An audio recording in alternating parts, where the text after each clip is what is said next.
As a supermodel, actress, and health expert, I've traveled the world, and I have learned that no two people share the same story. My name's Carol Alt, and in my living room, you'll hear the stories that have shaped some of the most successful people in their industries. Welcome to Carol Alt's Living Room. You've seen his face all over TV, and his photographs are known all around the world. But this stud is more than just a pretty face. Let's welcome the brilliant and very busy Nigel Barker to Carol Alt's Living Room. Nigel, we've not really known each other very well over the course of the many years, but we run into each other all the time at every fashion show, and of course it's Fashion Week, and here you are back in my city, so thank you for being in my chair in Carol's living room.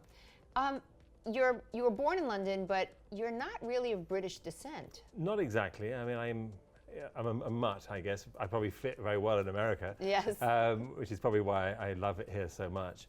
But my mother is Sri Lankan, and she was actually a Miss World contestant back in the late 60s. Oh, that's where you get your looks from, huh? My mother, yeah, very luckily, I guess. But it was certainly that competition that I think helped my mother move from Sri Lanka to the UK back in the late 60s. And my father is English and Irish. So, I've got a bit of English in me, but I'm definitely... Well, you definitely have the English accent, so I think you have more than just a little English. Did you ever live in England for a period of time? Oh, yes. No, I lived there until I was 19 years old. Oh. So I'm born and bred Londoner from Chelsea, and, went to English boarding school, and, that's partly why the Englishness in me is so instilled. You don't lose that aspect of you. It's always there, and people often say, now that I've been in the US for 19 years, how come I sound so American? But I always sort of answer, well, which American accent am I going to pick up? They ask you, how come you sound so American? You sound so British to me. It's beautiful, though. I think it's just part of your charm. But you also grew up in a blended family, so I think that's helped you with being able to move across different nations and nationalities and work so well with so many different people. You seem to always rise above it. Tell us about your blended family. Well, for me, I just don't really, I've never really looked at color or anything really about a person other than who they are, their skill set, what their conversation is like, how warm they are. Those are the ways that I tend to sort of judge people, if you like, and I try not to judge people, and it's ironic because I'm known as a judge on a TV show, but the reality is that I really don't. I see people as people, and I think certainly when you come from a mixed background, when you come from a sort of being someone, certainly in the 70s in England, being part Sri Lankan, part English, the English community saw you as dark-skinned, and therefore not English. Really? Well, Wow. I don't look like an Englishman. I might sound like one. But in America, people just listen to your voice and just accept. But in England, they see you and they were like, oh, not so much now, but back when I was a child. And I was one of a very few mixed children. It was the beginning of that happening. I had no friends who were mixed at all. I was the only one. There were people who were Indian or Sri Lankan, and there were people who were English. But the mix was not there. I remember my parents wanting to go to South Africa, and they couldn't because they were, my mother was Sri Lankan and my father was English-Irish, and their children were mixed. You couldn't do things like that then. You couldn't go to South Africa? Because of apartheid, right? So there were issues. So the world has changed dramatically. Dramatically. But growing up in that world, so it's part of what I think made me too not see people for their skin color or because I was the blend. I was nothing.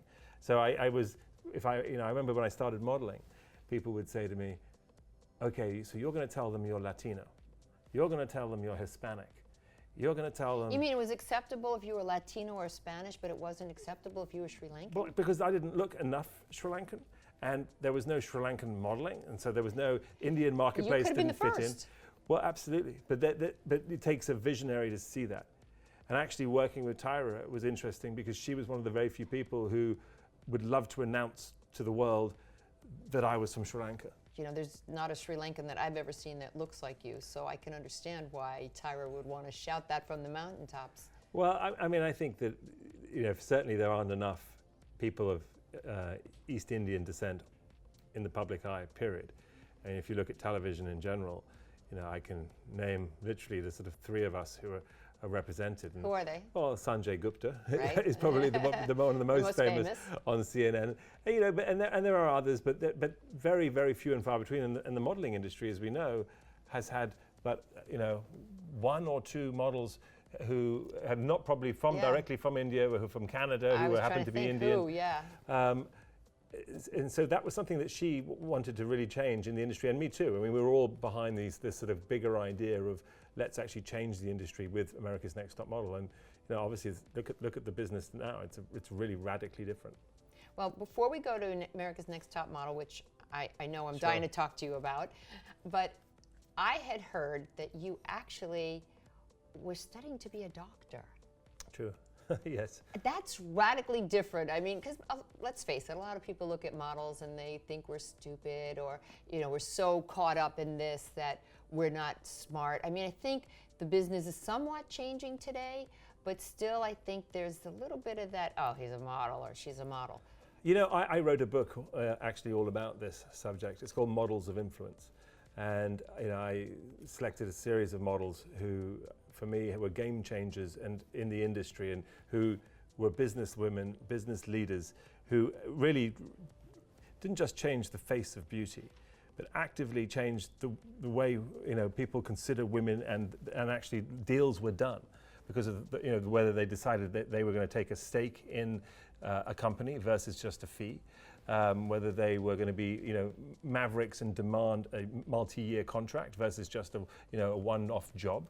These were all decisions that were made not necessarily by agents, but actually by the models themselves. Oh yeah, I did that with CoverGirl. Absolutely. And so this is the thing, and people often don't know this, and the reality is absolutely, models tend to be young, and therefore have an air of innocence and naivety around them. But if you are to be a success, and you're talking about a supermodel, there's no way you can do that unless you've got a good head on your shoulders. There is no way you can navigate. So you're basically saying it's not just looks. Well, clearly it's not just looks. I mean, my past boss, Tyra Banks, or Naomi Campbell, who I've both, you know, done 2 shows with both of those ladies, incredible businesswomen who've got incredible, you know, empires that they've built and are enormously successful. In almost anything and everything that they do. So, you know, that is something which is very powerful. I think it's just very disarming when someone is incredibly good looking. To quote Zoolander, you know, yeah. there is something about that which is, I think people just don't like it when you've got it all kind of thing. Well, certainly, if I was hiring you as a doctor and I walked in and took one look at you, I'd probably turn around and walk right back out, because I wouldn't want to be telling my problems to such a handsome man. You're very sweet. Well, thank you. But tell me, what made you go, oh, you know, I'm going to not be a doctor, I'm going to be a model? Well, Sanjay Gupta already had the job. Oh, no, I'm kidding. No. There was the one Indian, that was it. I knew it was done. No, in all honesty, you know, one of the things, actually, if you grow up in a family that's Sri Lankan or Indian, they want a doctor in the family. So I was very much, you know, that was that sort of stereotype of, you know, oh, you're good at science, Nigel, you must become a doctor. Well, how many brothers and sisters did you have? I am one of 6. Okay, all in different things, mostly finance, accounting, you know. But are they all full-blooded siblings, or no, half, no steps, halves, and I have one full-blooded sister. Were they all as smart as you? Smarter, I'm sure. And do they look like you? Do they look similar? Different than you? Similar to you? Similar, different wow, but what similar. A beautiful family. Thank you. We are very, you know, we're blessed with many things in life, but most of all having each other, and that's for sure. And we're very, very different, all of us. But all right, so now you completely disappointed your family. There's no doctor in it. There's no doctor. Well, you know what? Be careful, parents, what you allow your children to do.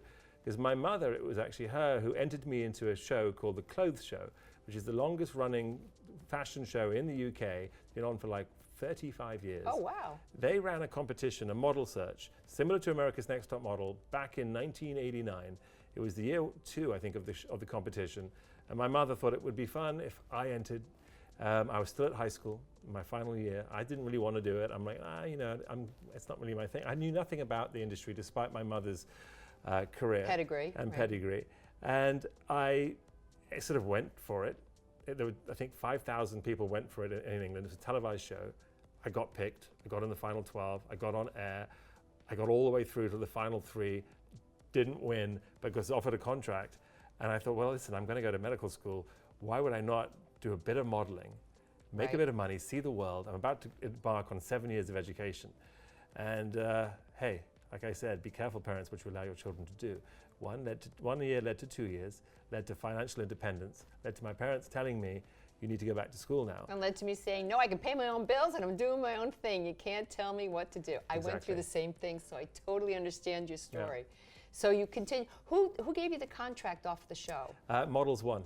Models One. In London, yeah. And then what was your first job? God, it was for some, I think, magazine. Oh, come on, I remember my first job exactly. I do, but I don't remember it exactly. I don't remember. It was something dreadful, is what I remember. I think I was on roller skates and I was delivering like a martini or something. It was, were the roller skates 2x2s or single line back then? 2x2s. 2x2s, so that's, yeah, okay. Yeah. We're starting to tell our age. And I think it was actually in a newspaper. So it was a black and white picture in a newspaper. And you know, not my finest hour, but so fun but it though. was fun. I mean, fun to look back on too. Oh, you know, it's so unique. Today they don't have anything like that. Oh no, of course not. And it was it was a huge eye opener for me. I had come from a very closeted English background, boarding school, all boys. Oh wow. You know, I didn't really know. You know, then I went to a mixed co-ed private school at the end. But the majority of my childhood was very sort of classically, traditionally English. And as a result of that, when you sort of all of a sudden meet the fashion industry, and it's kooks and it's quirky people and fashionistas and people from all over the world and sort of odd, unusual people who didn't fit in elsewhere, who all of a sudden had found the fashion industry as their family, as their home. I felt for the first time that people were not judging me on the way I looked, the color of my skin, the way I sounded, how tall I was, but rather like if I could perform, if I could do something to make to collaborate with these teams of creatives to make something happen and obviously eventually sell products. It's unusual you said that people didn't judge you on how you looked. You were a model. But it was, I guess everyone were in that industry. The models were all models. Obviously I was being judged on the way I looked, but not on the color of my skin. That didn't seem to be a factor. Definitely not the factor, for sure, because even back in 1989, I mean, Beverly Johnson, as we know, is the first colored woman on Vogue, and that was already in 1979. But still, I know in the 1980s, because I was dark-haired. And dark-haired was unusual when I started because all the girls on the cover of everything were blonde hair and blue-eyed. So by the time 89 came, they were really opening the doors and really allowing in people of color, people with different hair, people with brown eyes. And, you know, because I go back further than you, so I know the prejudice back then. Well, it's still prejudice today. I mean, it's the reality, but we're working on it. Oh, but right? Not like that. I mean, no, you have brown hair, totally. They're prejudiced against brown eyes. I mean, it was really tough back then. Oh, for sure. But now, at least, it's a little more fun, it's a little more open, and they're allowing so many different people. I mean, I just saw on the news this morning that a woman in a wheelchair was signed to Elite, for a first contract ever for a woman. No, she's amazing, that model. She's incredible. You know who I'm talking about, Absolutely. right? I mean, it's just incredible. Lillian Mercado. Lillian, yes.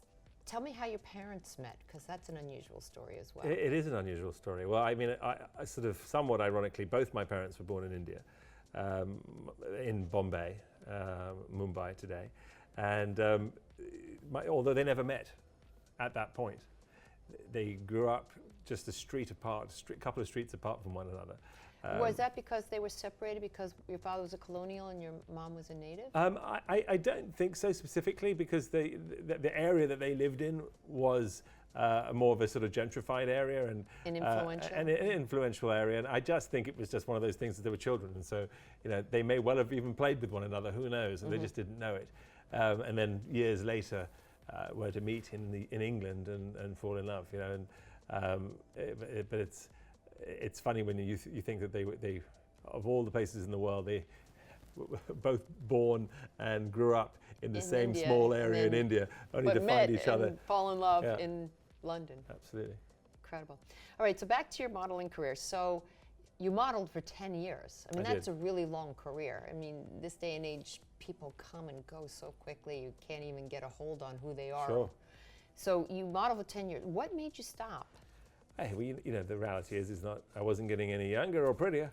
But I don't think you could get any prettier. Oh, you're very sweet. But you know, there a lot of things happened. I mean, one, I never was sort of personally in love with modeling. It was a lot of fun. I had some great moments and times. But like anything, for me, I get bored easily, and I was looking for something else to do.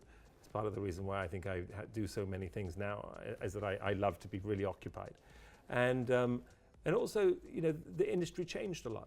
You know, I started in the late 80s, and it was the era of the supermodel, and rates were high, and the travel was great, and it was super fun, and the campaigns were elaborate. And and runways were filled with front rows with stars, and that was a major time. Yeah. And so the industry changed. It became heroin chic, grunge, androgyny, and I looked in the mirror and thought, hey, you know what? You're never going to be androgynous. Never. So that's, can't accuse you of that. It's not going to happen. I'm a big guy. I'm 6'4", and I played rugby for many years. I just looked, that was just never going to happen. And I knew that I could fight it, or I could move in and try and, but it wasn't something I was ever interested in. I was always looking to see what else I could do. And having not done medicine, a career in that way, I knew I spent 10 years now and got myself an education in the fashion industry, not to mention a Rolodex of incredible influential people in the business.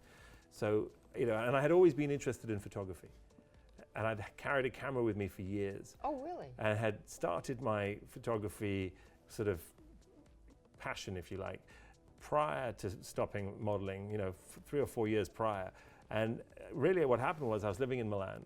The models in this big complex where all the models were living in, which is a thing about the modeling industry. They sort of packed models into sort of model houses, if you like. They would all come back at the end of the day after their jobs with their hair and their makeup done. And I would ask them not to wash it off, not to bathe or anything, just let me take a photograph of you prior.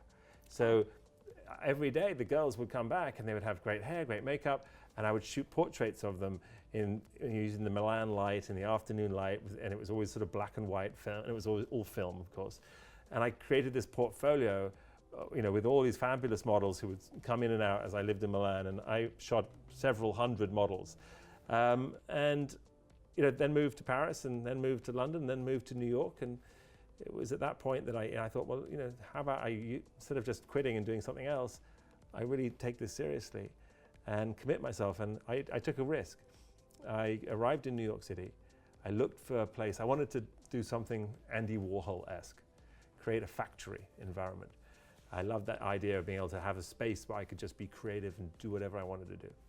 And I found a studio, which was a huge mess actually at the time, in the meatpacking district. At a time when the meatpacking... Yes, I was going to say, when they were really packing meat there. They really were. In more ways than one. In more ways than one. We had the nightclub Hell at the bottom. Above that was a meat packer, and every day I went to work, I used to shift the meat across. Models would show up at my studio, and they would call and say, we must have got the address wrong. And I would look out the window and see them in their cab and sort of say, no, you haven't. I see you. Come up. We had an incredible time. But it was a risk because I couldn't really afford the space. I took a gamble on myself, and I invested, the money I'd made modeling into my photography career. I worked super hard, day and night, 7 days a week. And for all the greats, GQ, Tatler. I mean, you shot Nicole Miller's campaign. Yeah. I mean, you really worked for. Who you're going to next? Yes. See you dressed in Nicole Miller right now. Yes, and that's where we've met several times over the years. So you really, I mean, you hit the ground running in New York. Did you take your book and go up and I mean, how is it to be a photographer? Is it like when you're a model, you have to go with your book and go up and see people, and they call them go-sees? There are elements of that. Hand your book over? How did it happen? It's nothing like that anymore, but it certainly was similar to that. Photographers' books are much larger and heavier, and I had multiple books. You have different things: women's books, men's books, advertising books, commercial books, editorial books. And then each book was massive because you want your pictures to be big, and there was not one way to present it. It was a very exciting time. And one of the things I used to do was actually put my pictures on the walls and have the clients come to my studio to look at it. And the great thing about that was, one, it was kind of fun for them to come, but also by seeing my space, they realized that they could shoot there. Right. And that gave me a one-up on whoever else I was competing against, because I had the space. Right. Do you know the line in The American President where he says, the White House is the greatest home court advantage? So when people came up to your studio, it was your home court advantage. It was exactly that. So how many years did you shoot photography? And I mean, I'm still shooting to this day. You are still doing. Absolutely, still shoot to this day. I mean, it's not necessarily my main job. Right. But I enjoy it, and I have multiple clients that I shoot for on a regular basis. And I was actually in touch with the guys at Tatler just earlier today. So tell me, you're this thriving photographer, and then what? How did you make the jump to America's Top Model? Well, you know, I was a photographer on Top Model, right? Because I think that's really where people know you the most from. Absolutely. Correct? Well, I did 18 seasons on that show. You know, so it's a very long time, and it pretty much, it's a show too which defines an entire generation when it comes to fashion. You know, the fashion industry being an incredibly exclusive club that everyone wanted a part of, but no one knew anything about. Up comes an upstart show on a small channel, UPN, done by Tyra Banks, all about breaking the fashion industry apart and revealing what it's about, and not just that, but changing it. And so a lot of people in fashion were up in arms and saying, "Oh, this isn't a good thing. That your show isn't any good. It's, you know, it's not true. It's not real. You're over the top. It's exaggerated. It's silly. It's foolish. It's not. It's too commercial. It's, you know, you name it. We heard it all from everybody." And guess what? Season 1 came. It was successful. It became a little bit of a cult show. Pretty much everyone in the business watched, myself included. Season 2, Tyra said, "Oh, would you mind coming and doing a fashion shoot for one of the episodes?" Back then, they used to put everyone on film just to check. And I did the casting to see if I could do it, and they asked me a few questions, and I gave them my opinions on a few things. And 6 weeks went by, and I thought, okay, you know, maybe it happened and not going to happen. And I suddenly got this call, and they said, "Listen, we really liked you." And I'm like, "Oh, that's great." And then it's gone all the way up to the top, and they've asked whether you'd like to have a more permanent role on the show, not just one-off. And I'm like, "Well, what does that mean?" And they said, "Well, you'd be a permanent judge and the photographer for America's Next Top Model Season 2. And I thought, well, you know, I actually really thought about it, because back then too, television was a risk. It wasn't guaranteed. A huge risk, yeah. And to be on a reality television show, when you come from such an exclusive industry as you know, in the fashion industry, it could destroy your other career. It basically was, in theory, seen as selling out. But I knew that how was I going to become a household name? There are only probably 10 to 20 top photographers in the world that do most of the work, that are the household names that you've heard of, that you know, that shoot the covers of Vogue, shoot all these things. How do you become one of those people? Unless you're obviously incredibly talented, but also lucky and know the right people and all the right things. Or get the right opportunity. Stars have to align. Right. This was my moment to get inside everyone's living room at prime time, not just in the US. It became an international phenomenon. And we were over 100 million people were watching America's Next Top Model by season 6 in over 100 countries. So it was just a phenomenal moment. And very exciting, and you know, we went from having people like Vogue think we were, you know, didn't know what we were talking about, to Andre Leon Talley being a judge, who's of course was editor at large of American Vogue, and Italian Vogue being our magazine sponsor. So we went from being completely out of Vogue to being completely in Vogue. To almost being Vogue. Did any of the girls from America's Top Model by chance become supermodels at all? I mean, because I know that you... Luckily, by calling ourselves America's Next Top Model, supermodel wasn't the problem. Had we promised that, it might have been different. No, we've had lots of girls who've been very successful. Lots of girls who have gone on to having modeling careers, many, many. Whether they became top models or not is arguable. And that being said, there are several contestants on the show who went on to have careers in television, careers as actresses, and very successful in that regard. One of the things about putting someone on a television show and making them famous is, of course, that it's much easier for them to go on to continue to be famous on television. It's not easy to then transition from being famous on television to being famous in a print world. So that is an obstacle. But it's an incredible stepping stone, and it continues to be. It's on season 24 right now, the show. That's incredible. Which is remarkable. Remarkable, and just not the word for it. I mean, it's wonderful. Yeah. You know, one thing with opportunities like that, once the door opens, you have to keep it open. Oh, for sure. It's not easy to do that. And certainly you had a good opportunity for 17 or 18 years on America's Top Model to keep your name out there. So why did you quit? Well, actually, the reality is that I stopped Top Model and became the host of The Face. So I went on to 2 years with Naomi Campbell, working with her. And how did Tyra feel about that? I don't think she was too happy. I mean, everyone's well known, well, not everyone, but people in the business know about the feud between the two of them. Although, at the end of the day, that wasn't my problem, that was hers. No, of course. And, and actually, myself and Jay Manuel and Jay Alexander were not renewed. Our contracts were not renewed by America's Next Top Model. So, we had no option other than to find ourselves another job. And, luckily for me, within a week of leaving Top Model, I became the host of The Face, which then went on for several years. So. And you also do other judging jobs. I heard you do... I have my own show called Top Photographer. Okay. And I've also, Where can we see Top Photographer? It's a YouTube show, yeah. So we're about to do our second season. Tell us about it. It's a lot of fun. It's cast through the social media. And there's so many, hundreds of millions of photographers out there these days. I think everybody. I think hundreds of millions is shortchanging it. Oh, no, absolutely. Well, there's 1 billion people on Instagram. And everybody has a phone. Absolutely. With a camera. So with that, incredible interest in the subject of photography, I thought it was high time and I knew that people also watched America's Next Top Model because of the photo shoots.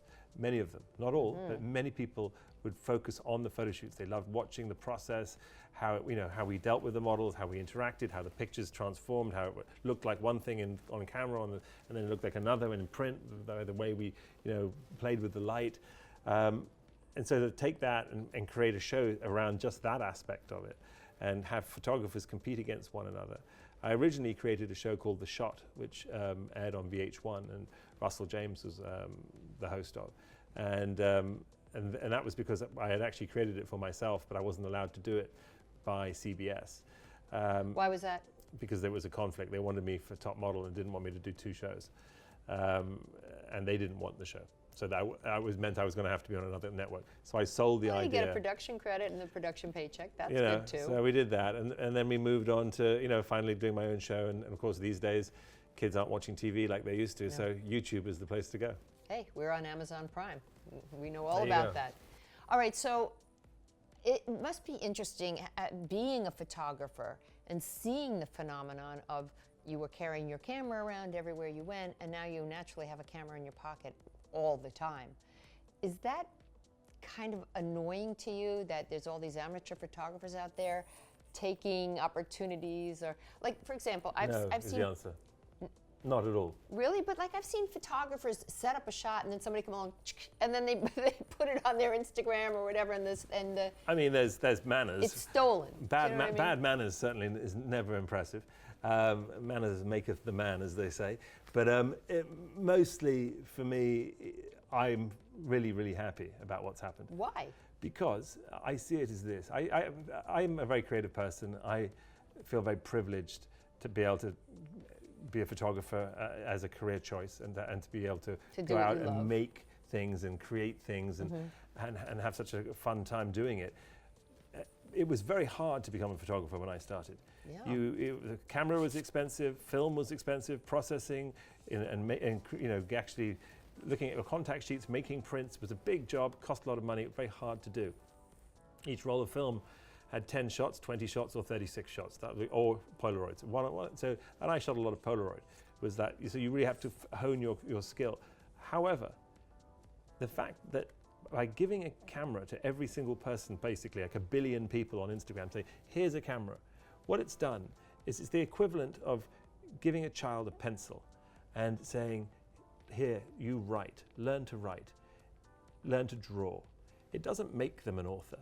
It doesn't make them an artist, but it may give some children the opportunity to become an artist and to become an author. If they were never given a pencil, if you go to a third world country, the number one best gift you can give a child is a pen or a pencil and a book, because that's what they need to learn and write and to become educated so that their whole life can change. Oh, that's nice to know. So the thought of giving someone a camera so that they can see the world and express the world, and that's why Instagram, I believe, has taken off in the way it has, is because finally people from all over the planet can actually show and showcase their talent, their vision, their view, which is an incredible thing. And for me, that is magical. And to be able to share that with people, share my passion, and to have all these people who are passionate about it too care, is for me not, yes, it's competition, but hey, that's the world.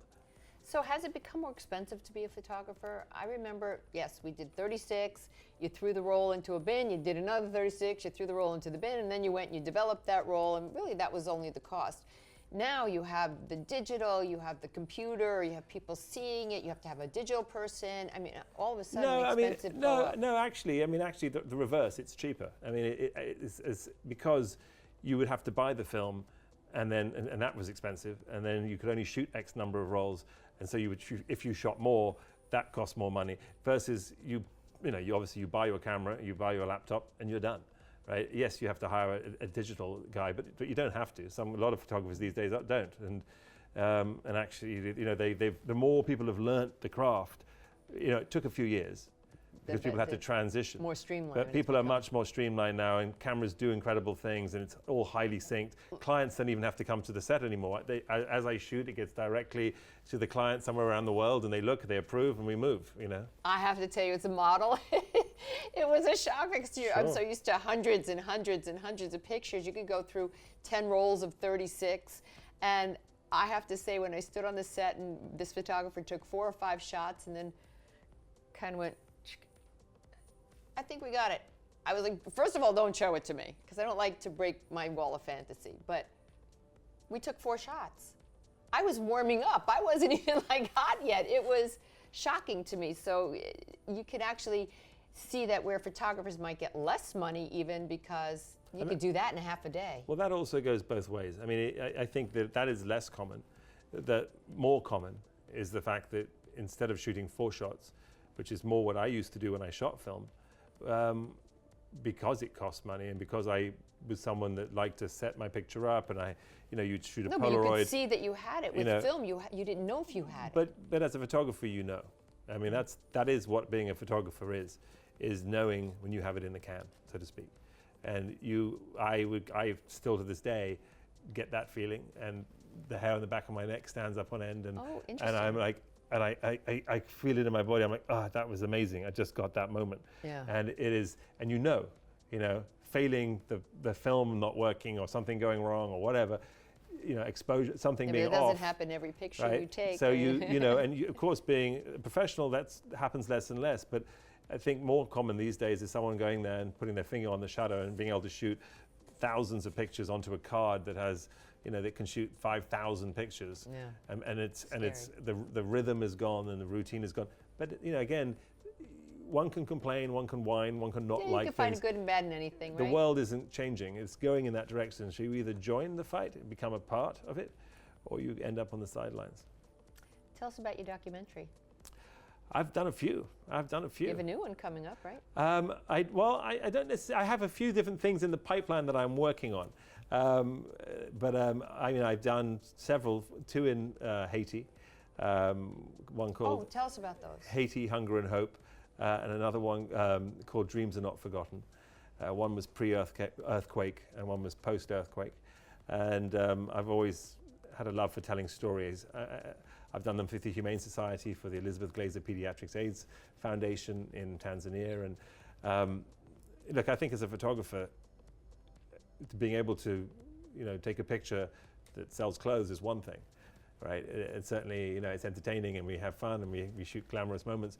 But if you can use your skill set to tell a story that moves people enough to make them advocate, donate, volunteer, to really change, make a change, that's powerful. And we, as people, don't get the chance often enough to do that. And so it's a wonderful way to give back, to be able to use your storytelling ability to put a narrative behind an issue. And that's something that I've found incredibly rewarding personally, and something that I encourage young photographers to do all the time is, like, if you're having a problem finding work, go and knock on the door of a charity or a foundation or something that you think is important, and offer help, because you then will feel rewarded yourself. You'll stand up tall and proud, and guess what? You'll also be published. That's good. That's good advice. You're married? I am. How did you meet your wife? 19 years of marriage this year, 25 years together. By the way, that's a feat in itself in this business. It really is. When you're so I've heard, sadly, but yes, you're right. Yeah. hey, life is life, right? I married a good one. What can I say? I was very lucky. You chose well. Well, I certainly chose very well. That was probably my best career move to date. I met her, fell madly in love with her, called my mother up the day I met her, and said, "Mum, I've met this girl. She's a Chinese girl from Alabama, and I'm in Milan." And I call my mother up, and I tell her, and she's like, "Nigel, don't be crazy. What are you talking about? You're not marrying this girl. She's a Chinese girl from Alabama, and you're a Sri Lankan boy from England, and you're meeting her in Milan. Why would you marry this girl?" And I'm like, "Mum, I know, but think about it. Think about what you're saying right now. She's a misfit. I'm a misfit. So we fit together. We fit together so well, and we took our time with everything too. We traveled the world together. I never lived with her until I married her. So she had a separate apartment in Milan. I had mine. We moved to Paris. She had her apartment. I had mine. We moved to New York. She had her apartment. I had mine. Only after I married her and carried her over my doorstep did we live together. But how did you end up meeting her? Like, what did she do before she met you? She was a model. She was a model as well? Absolutely, yeah. What do your kids look like? They must be just gorgeous. Thank you. Yes. You have a boy and a girl, yes, right? they are, but I'm biased. You're biased, but what can you say? I'm looking at you, and then your wife is a Chinese model from Alabama. I mean, I just love Chinese people. I just think they're so beautiful to begin with. They are indeed. So I can imagine with you and her what it was like. Well, we were very, very blessed. We've got two lovely children. Two children, right? A boy and a girl, right? Jack and Jasmine, 12 and 9. Nine going on 16. That's always the case.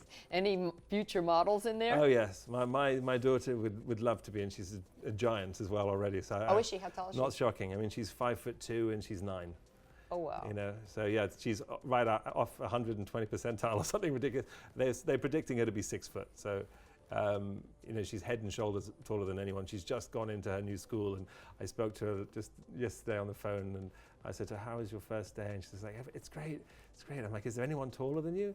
She's like, "Well, no, but there's one boy, and he's tall too." I'm like, "Oh, that's great." I'm like, "Is he taller than you?" She's like, "No, I'm the tallest one in the class, Daddy. I'm the tallest one in the year above me too." I'm like, "Oh, okay, sweetie." Tell her it gets better when she gets out of school. Absolutely. It's the height thing in school is terrible, but when you get out, there's nothing like it. Certainly in the supermarket, when somebody short is trying to reach that top shelf, I love going over and saying, "Can I get that for you?" Nothing better than Carol Alt walking up to you in the supermarket and offering to get something from a shelf for you. It is. It's so much fun because they they look like this and then they go like that, and you're standing giant above them. I mean, it's great in any case. You work with something called the Dog Pound. I do. Tell me about the Dog Pound. The Dog Pound. It's one of my passion projects, but it's something rather fabulous that happened. I've done a lot of unusual things in my career, but something that I did with a bunch of friends. I like working out. I've always have, and it was actually a couple of friends of mine, one of which was Hugh Jackman, who he was training to do Wolverine, and he asked me to work out with him and a bunch of our friends. We all worked out together. We called ourselves the Dog Pound because we took our dogs with us to the gym, tied them up, and so whilst we worked out, the dogs were there. And we used to you were a rugby player too, so you've always I've always been in that world. That, right? Absolutely. And as all these guys that we worked out with originally were all into fitness and working out, and obviously Wolverine is a very physical character that he plays. Oh yeah, he's a monster in that. Oh, he's unbelievable. He takes off his shirt, it's like holy. I mean, he looks like plastic almost. And he's in incredible shape. And we all got very involved with this workout with him, and more people started to join the gym. Join us as a group. We weren't in a gym. We just were a group of guys, and we created T-shirts for ourselves with Dog Pound, and we put our nicknames, which we gave each other, on the back. And one by one, different gyms asked us to leave because we were too raucous, having too much fun. Too much fun working out. Oh my God! Right? Come on. And after 2 years of this, we sort of said, we're getting kicked out of everywhere. We're now about 20 people. It went from being 4 people to people hearing other friends coming. So we're like, listen, we either call it quits. It was fun while it lasted, or why don't we do something really crazy? Put our money together, step it up, and we get our own gym. I found a space on Renwick and Canal, and we all chipped in and created this phenomenon called the Dog Pound, and it's always had great people associated with it. All the members are really wonderful. Women? Well, that's just it. So when we designed it, we never didn't include women. It was always whoever wanted to come, but it was definitely predominantly men at the outset because we were a bunch of guys working out together. and it's all black, and it's called the Dog Pound, and people said, oh, but women aren't going to want to do that. And I said, well, not the women I know. Women I know actually love to box, and they love CrossFit, and they're really into trying new things out, and they're not afraid. I said, it's the guys actually who are more afraid, more intimidated by working out with other guys who might be stronger, might be better, who might be a better boxer. So girls will get in the ring with a huge guy and try try to kick his ass. You know, it's like they'll do that. You know, so and I'm like, you'd be surprised. And you know, I'm a big he for she supporter, and you know, an ambassador for Girl Up. And I'm like, I know these girls. They're not what you think. And guess what? Here we are, 2 years later. The Dog Pound is one of, if not the most, you know, well-known gyms in New York City. We're about to open in Los Angeles. We have overcapacity at the gym as far as members. We have a waiting list of people trying to get in, and we're 70% female members. So I wasn't wrong. The women love the Dog Pound. Women love the dog, or they love the men that are in the Dog Pound. Well, our trainers are wonderful, and we have incredible trainers. It's a training-only gym, so you know you can only be, you know, to go to the Dog Pound, you have to have a trainer, and our trainers are incredible. But we have trainers, men, women, and some are, you know, quite young. Some go all the way up to sort of my age. You know, we have an incredible variety of really talented trainers. You missed that compliment I just gave you. Oh, what? Like it went right over your head. Sorry, what was that? I said maybe the women just like the men who are in the Dog Pound. Oh, you're very, yes, right over I wasn't your head. thinking about me. I'm thinking you've got you and Hugh Jackman. I mean, how much better can you get? Well, yeah, we're there early in the morning, and you know, and we're not there all the time. But it's the success of the gym is on our incredible trainers. So you're kind of all over the map with so many different things. You said that you're creative and you're easily bored. You went from America's Top Model to The Shot to The Face. You're the Dog Pound. You work for charities, and you still find time, besides your wife and your kids, to do a furniture line. You know what? I based my career on Cindy Crawford's. I thought, you know, if she can have a book and, you know, have a workout video and you know, be on television with style and you know, and she has a furniture line. I'm like, look, if she can do all these things, I get it. I understand this business model. I mean, you have to work hard, and if people out there will tell you can't do things, but don't be the person, you know, who tells yourself you can't do it. And I remember when I first started shooting as a photographer for a company called Art Van Furniture, which is where my furniture line comes from, in the Midwest. And Mr. Van himself had asked me what was my inspiration for the photo shoot for the new collection, what did I want to do? And I remember looking him in the eye and saying, you know, Mr. Van, what I'd really like to do is my own furniture line. And he just laughed, chuckled, and said, Nigel, I'm talking about what you're going to shoot. And he said, what are you talking about? And I looked at him, and I had planted a seed. Mm-hmm. And I actually said to him, well, you know, it may sound ridiculous, and I know it's a big deal. I said, but Kathy Ireland, Cindy Crawford, they have furniture lines and, you know, successful models. As a photographer, why shouldn't I also have one? I also see things, create images, look at style, look at color, look at texture, look at lines, look at symmetry. And I just left it at that. 2 years later, having done multiple successful photographic campaigns for him, he came back to me and said, Nigel, remember that conversation we had a few years ago? Are you still interested in doing your own furniture line? And I said, yeah, you're absolutely right, I would love to. And I've always had a keen eye for furniture. I've been collecting furniture since I was 18. In fact, my first check I got as a model, I went out and bought a table, and I still have it. It's in my house today.